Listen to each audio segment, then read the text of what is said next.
Paara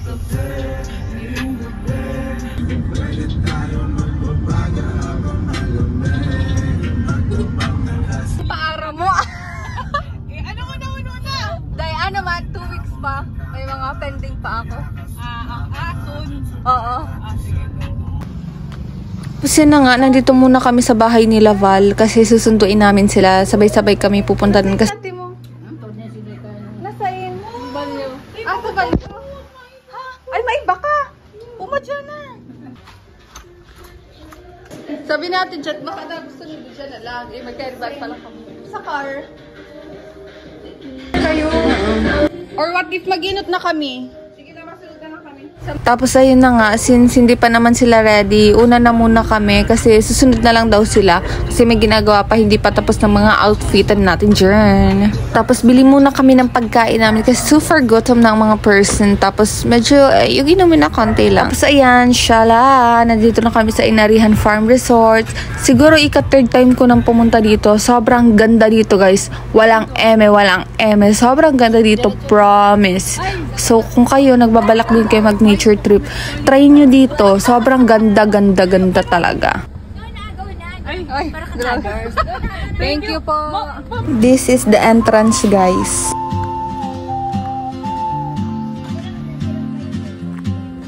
Biglang transform ang mga person. I love it! Wala lang sa kanya ang car niya.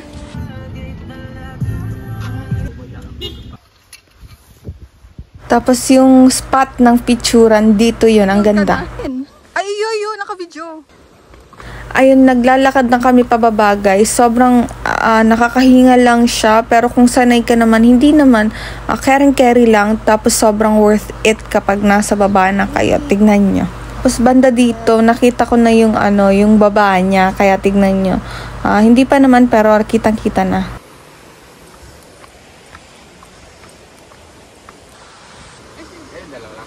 Tapos pagdating nga namin guys, kumain na rin kami kasi sobrang gutom na kami, hindi pa kami kumakain na nagbe-breakfast. Hindi pa ako nagbe-breakfast. Tapos si Nuno, hindi na siya nakapag-antay kasi tinas niya na yung ilog kung masyado bang mabato or hindi naman. Tapos sabi niya, safe naman daw tumalon, hindi naman masyado mabato.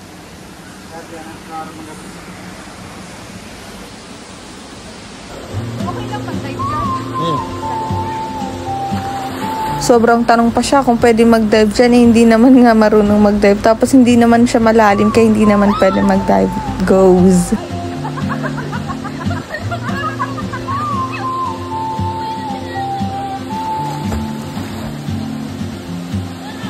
Dami rin talagang naliligo dito. Ang ganda dito guys. Promise, try nyo.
Yan. Ito dyan. Wala. Ano ba? Kaya mo, butong mo no. Sige na, butongan mo daw. Butongan mo no.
turn that baton to make it your life.